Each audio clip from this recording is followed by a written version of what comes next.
Decade की शुरुआत में करीब 90 करोड़ की आबादी वाले देश में फॉरेन एक्सचेंज रिजर्व्स के नाम पर महज 110 करोड़ यूएस डॉलर्स बचे थे और 1991 में सिर्फ 2 हफ्तों तक आयात जारी रखने के लिए रकम बची थी। दुनिया के सबसे बड़े लोकतंत्र का आर्थिक ढांचा चरमराया हुआ था। हम बहुत ही बुरी इकोनॉमिक सिचुएशन में थे। फिर 1991 में हमने तय किया कि उस सिचुएशन में एक बड़ा बदलाव लाना जरूरी है।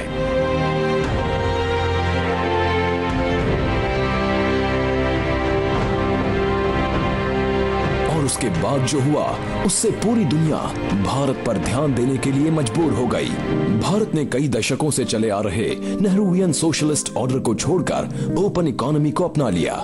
इसने इंडस्ट्री को एक नई सोच दी और लोगों का नजरिया बदला और एक नए किस्म का जोश इस कंट्री में दिखाई दिया और लोग ये कहने लगे कि नई चीजों को ट्राई करने में कोई बुराई नहीं है। मुझे याद है एक सीनियर एडिटर मेरे पास आए और बातों ही बातों में उन्होंने कहा, पता है मेरा बेटा जिसकी अभी नौकरी लगी है वो मुझसे भी ज्यादा पैसे कमा रहा है। एक ऐसे समय पर जहां एक नौजवान भारत अपने पैर जमा कर उड़ान भरने को तैयार हो रहा था, एक युवा किसी के बुरे मंसूबों और साजिश का निशाना बनने वाला था। I am young and I too have a dream.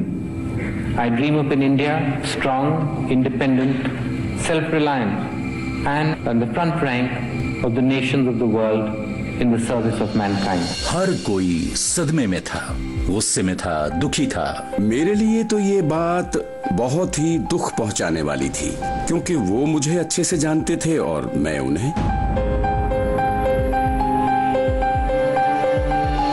भ्रष्टाचार के आरोपों से जूझते हुए राजीव गांधी और कांग्रेस 1989 के जनरल इलेक्शंस हार चुके थे। राजनीति में अस्थिरता अपने चरम पर थी। देश 1991 में फिर से चुनाव की ओर जा रहा था और राजीव गांधी के पास एक बार फिर बागडोर संभालने का मौका था।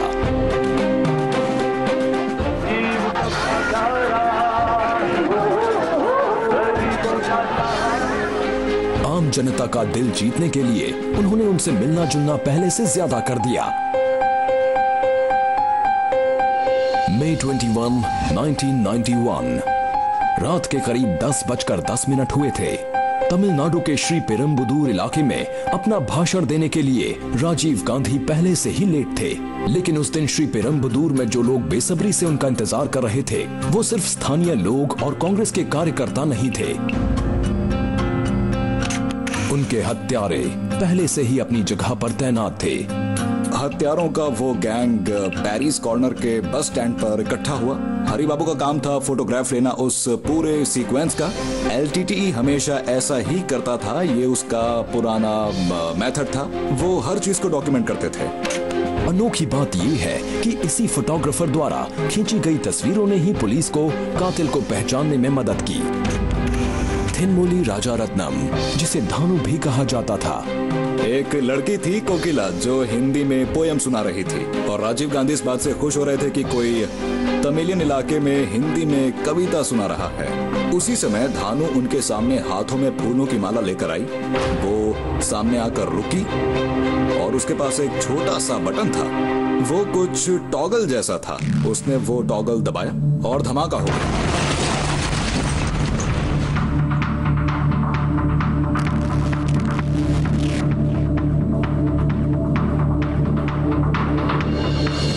एक बड़ा ही जोशीला इलेक्शन कैंपेन, भारत के सबसे बड़े सियासी परिवार के नौजवान करता धरता और एक भयानक हत्या।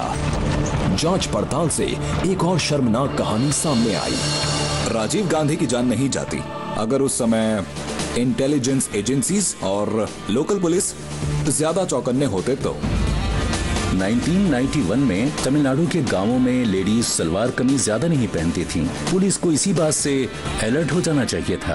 एक तरह से पूरी छूट थी इस पूरे मामले में। इससे पहले वीपी सिंह भी जब चेन्नई गए थे तब भी ये लोग वीपी सिंह के बहुत करीब पहुंच गए थे और उन्हें भी उसी तरह से माला पहनाई गई, लेकिन इस बार तो धानु ने राजीव गांधी की जान ले ली। एलटीटीई ने राजीव गांधी को कभी माफी नहीं किया इंडियन आर्मी को वहां भेजने के लिए। जिसे बाद में ना चाहते हुए भी LTTE से ही लड़ना पड़ा। 1987 में श्रीलंका की सरकार के साथ मिलकर LTTE से जंग लड़ने के लिए इंडियन पीस कीपिंग फोर्सेस को भेजने के राजीव गांधी के फैसले की LTTE ने सख्त खिलाफत की। राजीव गांधी की पार्टी 1989 में चुनाव हार गई और 1990 में सेना को वहां से हटाया गया। 1991 के चुनावों में राजीव गांधी के जीतने की उम्मीदों को देखते हुए LTTE को डर था कि IPKF को दोबारा श्रीलंका भेजा जाएगा, इसलिए LTTE ने फसाद की जड़ को मिटाने का फैसला किया। तो 1987 में प्रभाकरन LTTE का सुप्रीमो वो भारत आया और उस दौरान उसकी राजीव गांधी और कुछ लोगों के साथ बातचीत हुई। वो कुछ टर्म्स एंड कंडीशंस के सख्त खिलाफ था। दिल्ली में ही हमें खबर मिली थी कि उसके साथ जो बर्ताव हुआ वो उससे खुश नहीं था और उसने फैसला किया राजीव गांधी को मारने का।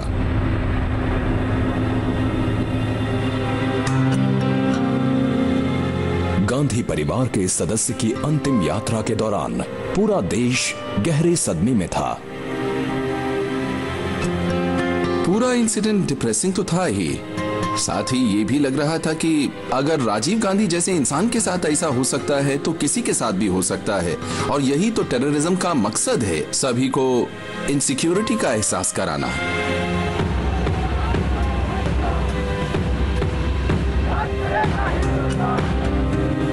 I am young, and I too have a dream. I dream of an India strong, independent, self-reliant, and on the front rank of the nations of the world in the service of mankind. एक युवा दूरदर्शी का सपना तो अधूरा रह गया, पर 90s बड़े सपने देखने वाले एक युवक की उड़ान के लिए सही था। और उनके बड़े सपनों का उनकी छोटी उम्र से कोई लेना देना नहीं था। I was in love with Sachin Tendulkar.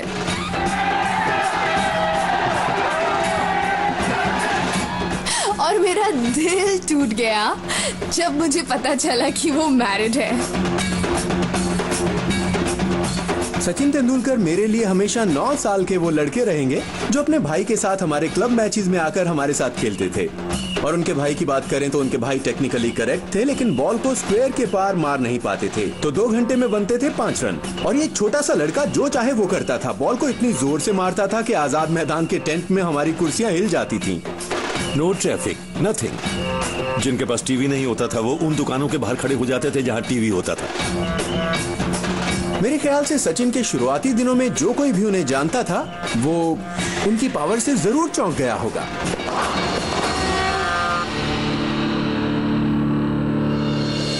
अगस्त 1990 में मैनचेस्टर के ओल्ड ट्रैफर्ड में टेस्ट सेंचुरी से लेकर ऑस्ट्रेलिया में अनबीटन 114 रनों तक, और फिर मिड 90s में वो इंडिया के ओपनिंग बैट्समैन बन गए। सचिन अब सिर्फ एक क्रिकेटर नहीं थे। मैं कभी भूल नहीं सकती द डेजर्ट स्टॉर्म, वो शारजा का मैच जब पूरा स्टेडियम खड़े होकर उनके लिए तालियां बजाने लगा। मेरे लिए तो वो उनका सबसे आइकॉनिक मोमेंट था। मास्टर ब्लास्टर ने न सिर्फ इंडियन क्रिकेट का चेहरा बदल कर रख दिया, बल्कि उनकी कामयाबी की दास्तान भारत के उन करोड़ों युवाओं के लिए इंस्पिरेशन बन गई जो अभी बस सपने देखना सीख रहे थे। सचिन भारत की शान बन चुके थे। एक जर्नलिस्ट के तौर पर मुझे याद नहीं आता कि 14 साल की उम्र में किसी भी खिलाड़ी की उस कदर तारीफ हुई हो जिस कदर सचिन तेंदुलकर की हुआ करती थी।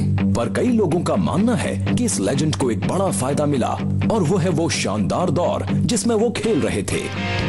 90s में सैटेलाइट टेलीविजन की भी भारत में शुरुआत हुई और तेंदुलकर को इंडियन टेलीविजन का पहला सैटेलाइट स्पोर्ट्स हीरो कहा जा सकता है।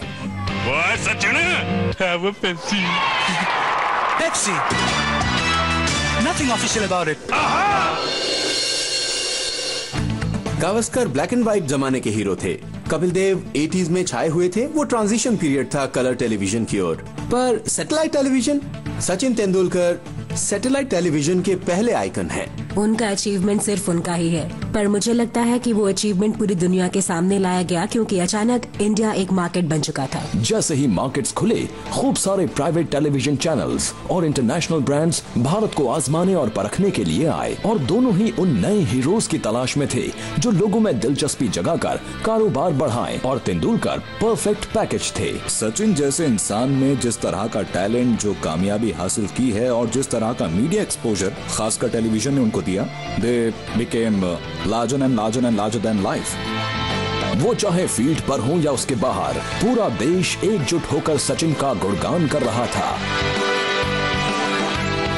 लेकिन उसी डेकेड में कहीं और एक बड़े पैमाने का झगड़ा फसाद अपने चरम पर पहुंच रहा था। कश्मीर एक रोमांटिक सॉन्ग लोकेशन से बदलकर मतभेदों और राजनीति का केंद्र बनने जा रहा था।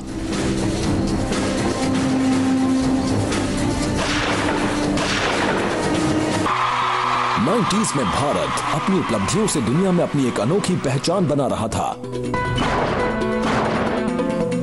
साथ ही ये डेकेड पहले कभी न देखी गई अफरा तफरी और तकलीफों का गवाह भी बना।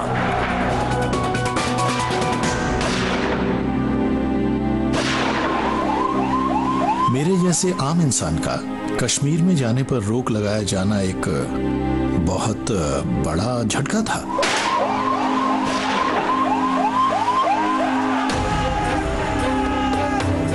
मिलिटेंट्स खुलेआम AK-47 राइफल्स लहराते हुए श्रीनगर की गलियों में घूमते नजर आए, जिसकी शुरुआत हुई थी 80s के आखिर में शुरू हुई आजादी की मांग के साथ। हालात बदतर होते गए और हिंसा की वारदातें लगभग हर रोज सुर्खियों में आने लगी।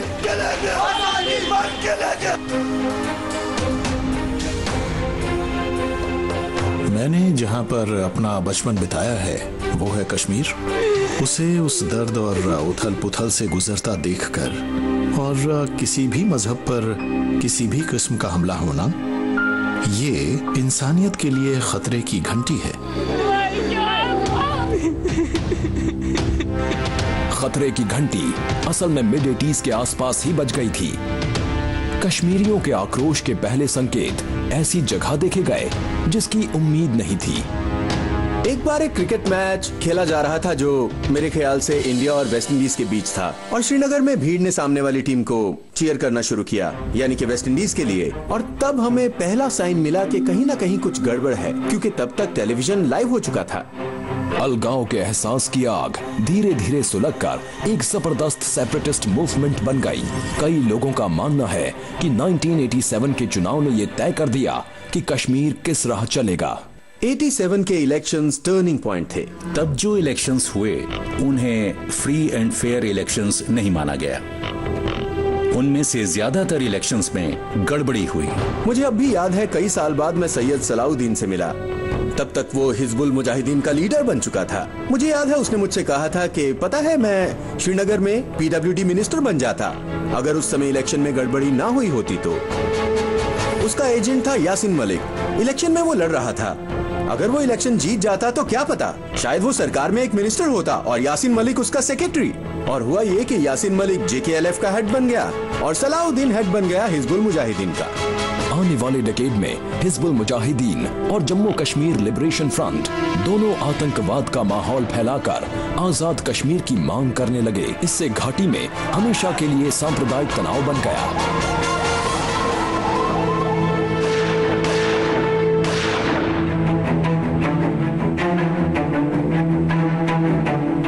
कश्मीरी पंडित जो काफी समय से तकलीफें झेल रहे थे, आखिरकार घाटी छोड़कर चले गए। ये एक बड़े पैमाने पर पलायन था।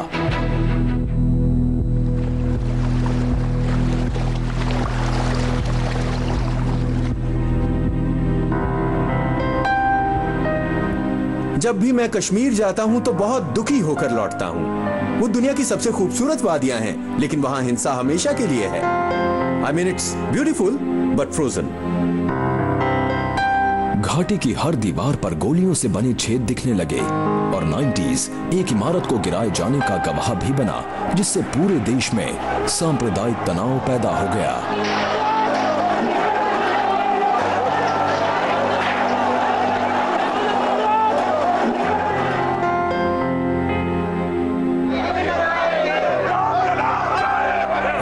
हिस्ट्री पर नजर डालें और उस वक्त का जायजा लें जब इस देश का पोलराइजेशन हुआ और इसके सेक्युलर ढांचे को हर तरह से स्ट्रेच किया गया। असर ये हुआ कि बात बाबरी मस्जिद को गिराने तक पहुंच गई। गोली खाएंगे, मंदिर वहीं बनाएंगे, लाठी गोली खाएंगे, मंदिर वहीं बनाएंगे। वो 6 दिसंबर 1992 का दिन था। उत्तर भारत के कार सेवकों की एक बहुत बड़ी भीड़ अयोध्या में बाबरी मस्जिद की तरफ बढ़ी। उनके सर पर जुनून सवार था कि किसी भी हाल में उन्हें राम जन्मभूमि को दोबारा अपने कब्जे में लेना है।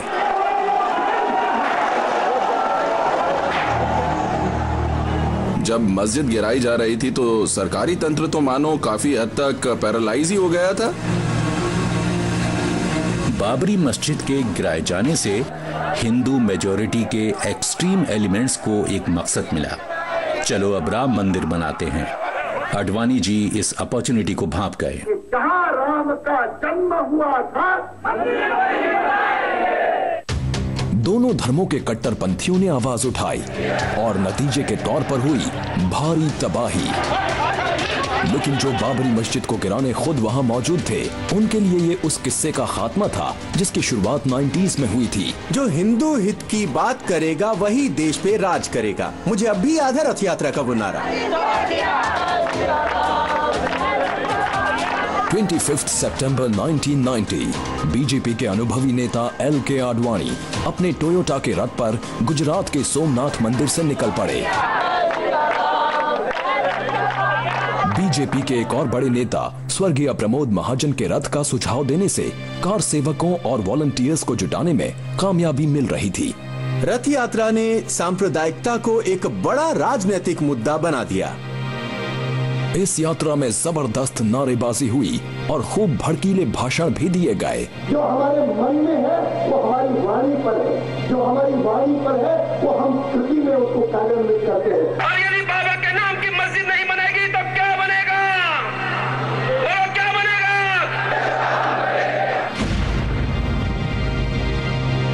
हालांकि बिहार के समस्तीपुर में आडवाणी को नजरबंद करके रैली को रोका गया, लेकिन तब तक देश भर में बीजेपी ऐसी छाप छोड़ चुकी थी कि LK आडवाणी उस पार्टी के नए हीरो बन गए।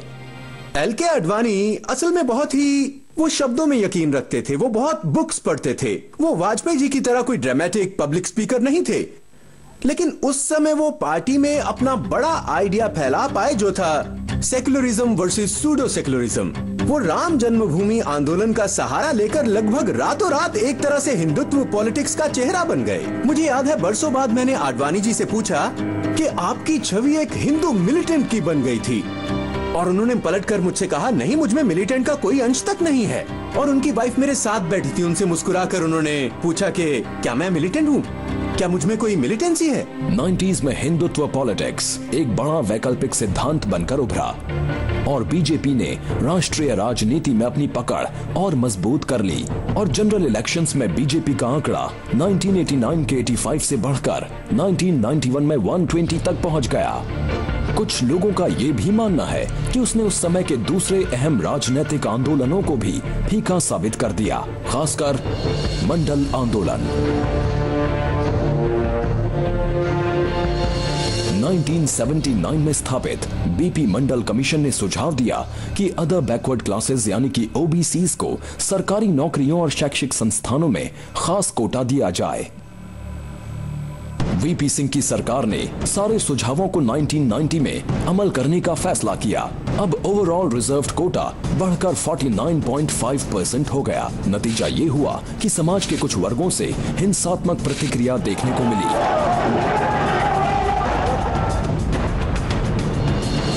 मैंने देखा कैसे नौजवान खुद को मार रहे थे, जिंदा जला रहे थे। मंडल आंदोलन और मंदिर का आंदोलन असल में दोनों ही कुछ बरसों से पनप रहे थे। जिस तरह से दोनों को एक दूसरे के खिलाफ लाने के लिए बढ़ावा दिया गया, बीजेपी ने तय किया कि उसे अडवाणी रथ यात्रा का सरकारी तौर पर साथ देना है और उसका हिस्सा भी बनना है। ये तब हुआ जब VP सिंह मंडल रिजर्वेशंस को संवैधानिक तौर पर लागू करने जा रहे थे। तो मंडल की राजनीति को मात देने के लिए बीजेपी की तरफ से कमंडल का हथकंडा अपनाया गया था। और फिर राजनीतिक पार्टियों ने लोगों को अपनी सोच और समझ को छोड़कर अपने समुदाय के नेताओं को वोट देने के लिए बढ़ावा दिया। आखिर में उसका नतीजा ये निकला, एक्सट्रीम ओपिनियंस और extreme reactions.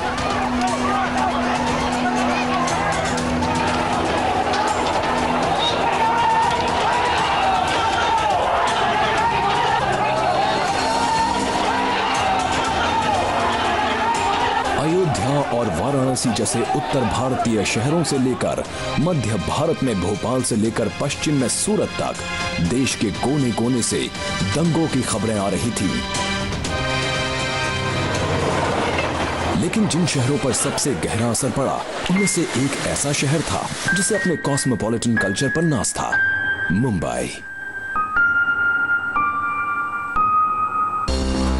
MTV, pop music, satellite television, mobile phones और इंटरनेट 90s में कई नए शब्द भारतीयों की जुबान पर सुनाई देने लगे, लेकिन साथ ही सांप्रदायिकता, मंदिर और मंडल जैसे शब्दों का मतलब ही बदल गया।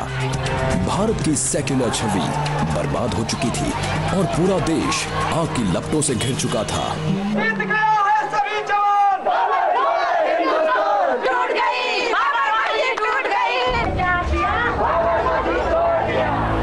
बाबरी मस्जिद को गिराए जाने के खिलाफ देश भर में आवाजें उठने लगी। कई शहरों में दंगे फसाद की खबरें आने लगी, लेकिन इन दंगे फसादों का केंद्र बना मुंबई। किसी को पता चलने से भी पहले हसीन सपनों का यह शहर अचानक एक ऐसा डरावना सपना बन गया जिसे देखकर एक आम मुंबईकर दहल गया। हम एक्चुअली एयरपोर्ट पर फंस गए क्योंकि उन्होंने कहा इट्स बेटर कि अगर आप टेक ऑफ करके मुंबई में लैंड ना करें क्योंकि मुंबई के हालात ठीक नहीं हैं।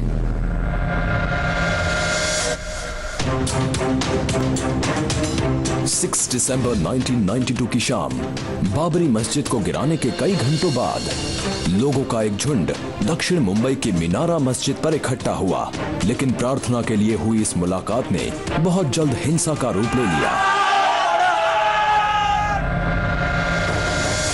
ये एक बहुत ही स्पॉन्टेनियस रिएक्शन था। समुदाय के एक लीडर ने उकसाने वाला भाषण देना शुरू किया। पुलिस समझ गई कि भीड़ अब आपे से बाहर हो सकती है। वो चाहती थी कि भीड़ अलग थलग हो जाए, पर वो टस से मस नहीं हो रही थी और इस वजह से पुलिस को लाठीचार्ज करना पड़ा। हालात बद से बदतर हो गए। 400 से भी ज्यादा दुकानें दक्षिण मुंबई के नल बाजार में जलाई गईं और बहुत जल्द दंगे होने की खबरें पूरी मुंबई से आने लगी।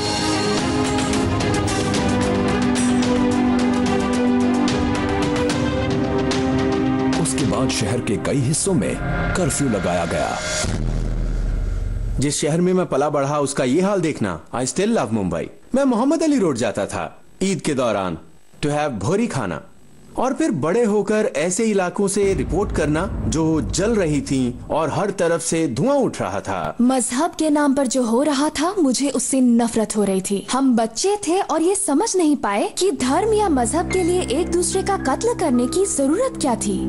करीब 3 हफ्तों बाद दंगे रुक तो गए, लेकिन ये राहत सिर्फ कुछ देर के लिए ही थी। सिर्फ 1 महीने बाद दंगों का दूसरा दौर शुरू हो गया।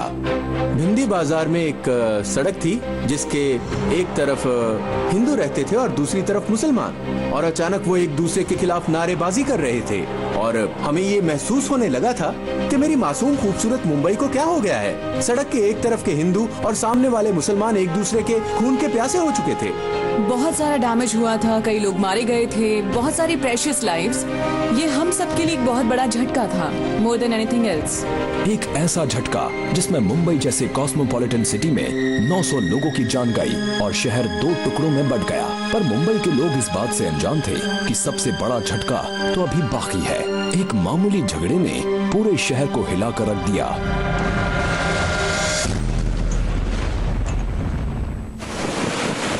मार्च 1993 दोपहर के 1:30 बज चुके थे और बॉम्बे स्टॉक एक्सचेंज के कर्मचारी अपने काम में बिजी थे। एक जबरदस्त आवाज ने सबका ध्यान अपनी ओर खींच लिया। पहला रिएक्शन तो ये था कि ये शायद सिर्फ एक रूमर है, और फिर किसी ने मुझे कॉल करके कहा कि नहीं, सच में ब्लास्ट हुआ है। तो हम तुरंत एक्सचेंज के लिए निकले। हम दंग रह गए, हैरान हो गए, क्योंकि हमें कोई अंदाजा ही नहीं था कि ये ब्लास्ट आखिर हुए क्यों हैं। जब हम वहाँ खड़े थे और किसी को अंदर नहीं जाने दिया जा रहा था क्योंकि बिल्डिंग को खाली किया जा रहा था, हमें खबर मिली कि एयर इंडिया बिल्डिंग में भी ब्लास्ट हुआ है।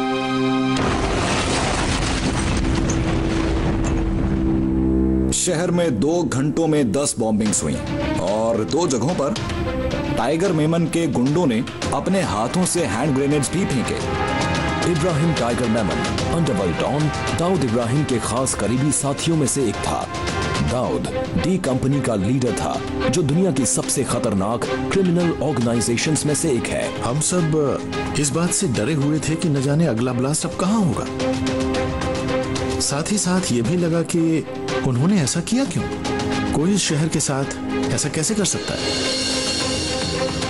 1993 में हमें टेररिज्म के बारे में ज्यादा पता नहीं था। हम अंडरवर्ल्ड के बारे में जानते थे, हम दाऊद इब्राहिम जैसों को जानते थे, उनके गन फाइट्स की खबर थी, पर हमें आरडीएक्स का नहीं पता था। मुझे याद है तब के पुलिस कमिश्नर मिस्टर सामरा ने मुझसे कहा, राजदीप, इन बॉम्ब ब्लास्ट में आरडीएक्स का इस्तेमाल हुआ है। मैंने पूछा, sir RDX, what is this RDX? आम इंसान अब आरडीएक्स जैसे शब्दों से वाकिफ हो रहा था। जिस ब्लास्ट ने 257 लोगों की जान ली और 700 से ज्यादा को घायल किया, उसने पुलिस को भी परेशान कर दिया था। लेकिन बहुत जल्द मुजरिम का पता चलने वाला था। एक चार्टर्ड अकाउंटेंट मेरे पास आए और उन्होंने मुझे बताया कि मेमन का भाई कई लोगों को काफी भारी रकम ट्रांसफर करके भाग चुका है। ये तो बिल्कुल बदला लेने जैसा था। ये एक चेतावनी थी कि अगर हमारे खिलाफ कुछ किया गया तो हम तुम्हारे शहर का भी ऐसा ही हाल करेंगे। करीब 8 महीनों बाद पुलिस ने 189 लोगों के खिलाफ चार्जशीट फाइल की और 1 साल बाद टाइगर मेमन के भाई याकूब को गिरफ्तार किया। और फिर एक फिल्म की कहानी एक सुपरस्टार की जिंदगी की हकीकत बन गई। संजय दत्त का नाम उस मामले में आना came as a shock to all of us.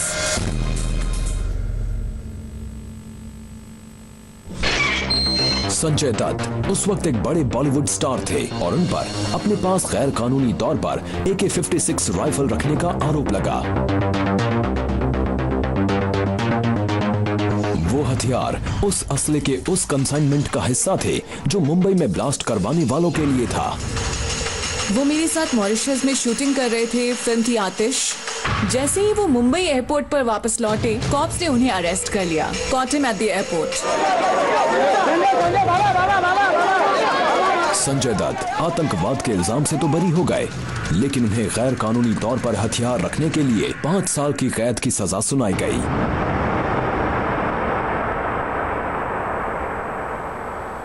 As a friend and as a human being मैं उनके साथ हूँ, क्योंकि मैंने उनके साथ बहुत फिल्में की हैं। मैं उनके डैड को जानती थी, हम फैमिली फ्रेंड्स हैं, उनकी सिस्टर को जानती हूँ। कभी कभी ऐसा लगता है नहीं, ऐसा नहीं हो सकता, पर हमें हमारे जुडिशियल सिस्टम पर पूरा भरोसा है और अल्टीमेटली सच्चाई ही जीतेगी। वो बेशक अंडरवर्ल्ड के साथ मेल जोल रखने के लिए कसूरवार हैं, अपने घर पर हथियार रखने देकर अंडरवर्ल्ड की मदद करने के लिए वो सजा के हकदार हैं। लेकिन मेरा पॉइंट इसमें यह है कि 90s की शुरुआत में अंडरवर्ल्ड, जो कि फिल्म इंडस्ट्री का हिस्सा था, अचानक टेररिस्ट बन जाता है। याकूब मेमन, जो एक चार्टर्ड अकाउंटेंट है, टेररिस्ट बन जाता है। एक ट्रैवल एजेंट टेररिस्ट बन जाता है। तो इन 5 महीनों ने मुंबई को बदल कर रख दिया, शायद संजय दत्त को भी।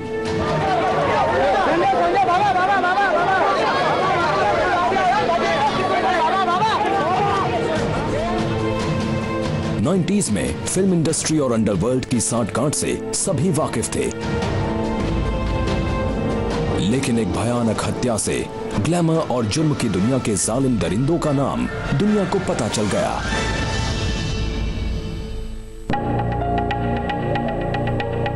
म्यूजिक मुगल गुलशन कुमार ने फिरौती की रकम देने से इनकार कर दिया। बदले में उनकी बिल्कुल फिल्मी अंदाज में जान ले ली गई। दिन दहाड़े उन पर 16 गोलियां दागी गईं। 12 अगस्त 1997 जब मिस्टर गुलशन कुमार को बड़ी बेरहमी से अंधेरी के जीत महादेव मंदिर के बाहर मारा गया था। लोगों को अब भी याद है कि वो कैसे रेंग रहे थे और कैसे अबू सलेम फोन पर उनकी चीखें सुन रहा था। मकसद सिर्फ बॉलीवुड को डराना था और बॉलीवुड इससे काफी हद तक डर भी गया था। कई लोगों का मानना था कि बॉलीवुड एक बेरहम दुश्मन को झेल रहा है जो इनके डर के सहारे पनप रहा था। आई थिंक अनफेयर होगा एक्चुअली कंडेम करना फिल्म स्टार्स या फिल्म इंडस्ट्री को of being hand in hand with the underworld, क्योंकि वो वक्त ऐसा था जब कोई चॉइस ही नहीं थी। मुझे याद है ऐसे कई इंसिडेंट्स जब लोगों को फोन पर धमकियां दी जाती थी, अगर तुम यहाँ पर नहीं आए या इस शो में नहीं दिखे तो देखना तुम्हारे परिवार का क्या हाल होगा।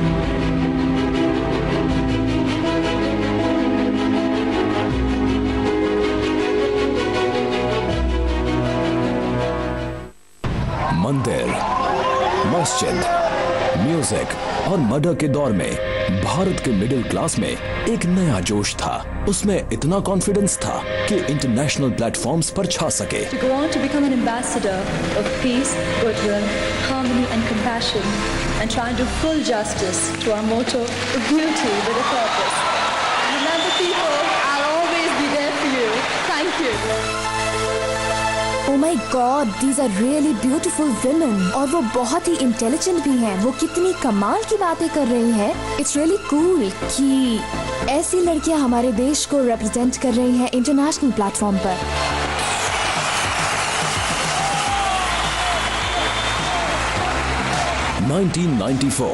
इंटरनेशनल ब्यूटी पेजेंट्स के इतिहास में पहली बार एक ही साल में मिस यूनिवर्स और मिस वर्ल्ड का ताज इंडियन ब्यूटीज के सर पर सजा।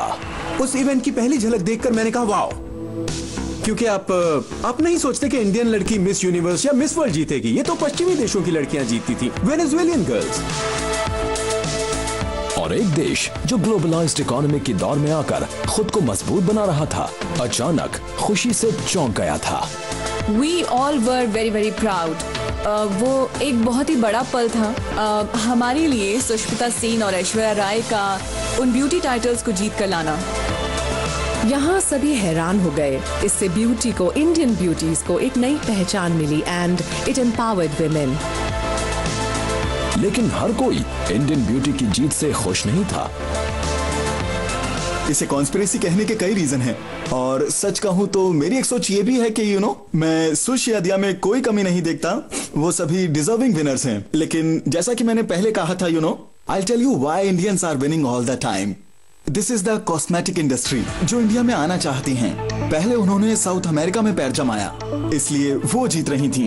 And now Indians are winning क्योंकि कॉस्मेटिक इंडस्ट्री अब यहाँ जमना चाहती है। मैंने देखी है वो बिहाइंड द सीन थिंग।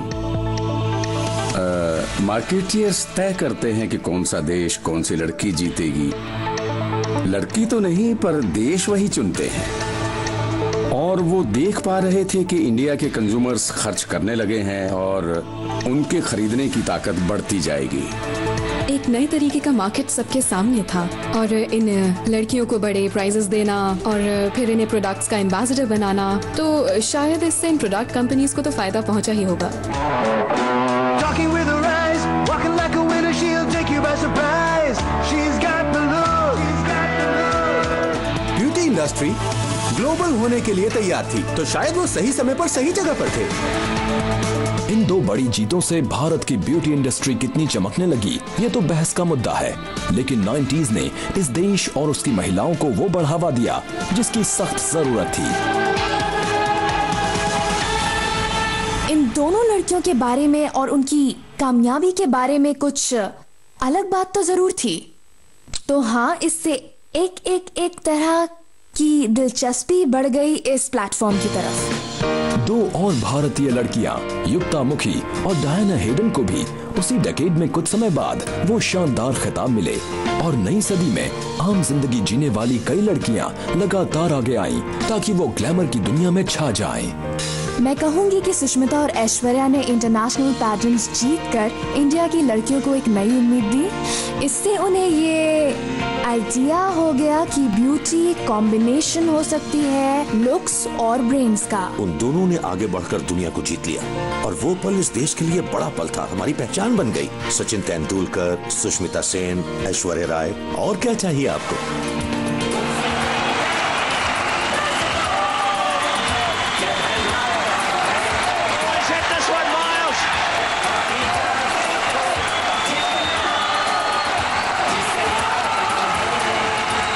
जी हाँ, भारत अब किसी से भी टक्कर ले सकता था और शायद वजह वो दूध था जो ये देश पी रहा था और ये देवताओं का भी मनपसंद था। अचानक से गणपति जी ने दूध पीना शुरू कर दिया। अगर ऐसा हुआ भी तो मेरा सवाल ये था कि उन्होंने पहले ऐसा क्यों नहीं किया था?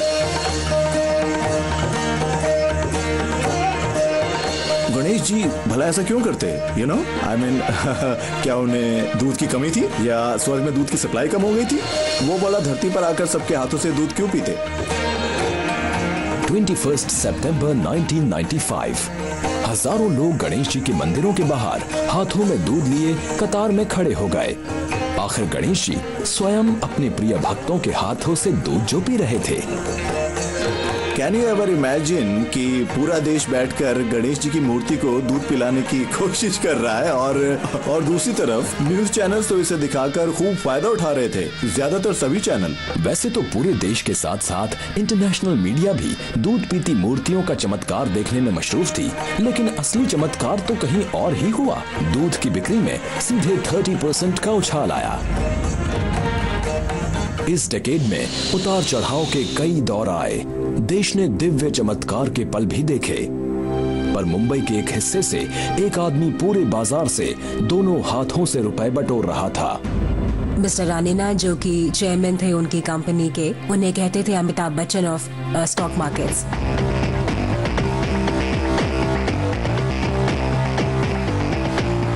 और शेयर बाजार के इस सुपरस्टार ने साबित कर दिया कि वो अपने काम में बाकियों से ज्यादा माहिर था। बदनाम स्टॉक ब्रोकर हर्षद मेहता ने सरकार के सिक्योरिटीज के कारोबार में कमियों का फायदा उठाकर मार्केट में अपनी चाल चलकर 4000 करोड़ रुपए बटोर लिए। हमारी सरकार ने, हमारे सिस्टम्स ने और हमारे बैंक्स ने भी आखिर ये होने कैसे दिया? मैं सोचने लगा अगर आपका दिमाग तेज है तो आप रातों रात 500 करोड़ कमा सकते हैं। इस स्कैम ने सबको हैरान परेशान कर दिया था, लेकिन इसकी शुरुआत बहुत ही छोटी और मामूली थी। उन्होंने पहले सिस्टम को समझा। सिक्योरिटी स्कैम होने की एक और वजह यह भी थी कि बैंक्स अपनी ट्रेजरी को ब्रोकर्स को चलाने दे रहे थे और इसीलिए शायद ऐसा हो रहा था कि उन ब्रोकर्स को दिए जा रहे थे चेक्स जो थे करीब सैकड़ों करोड़ों रुपए के उनके अकाउंट में। एक ऐसे दौर में जहां डिजिटाइजेशन होना दूर दूर तक नामुमकिन लग रहा था, ब्रोकर्स गवर्नमेंट सिक्योरिटीज के कारोबार के लिए एक अहम लिंक बन चुके थे। हर्षद मेहता ने इसी का फायदा उठाया। बस इस बार किस्मत ने उनका साथ नहीं दिया।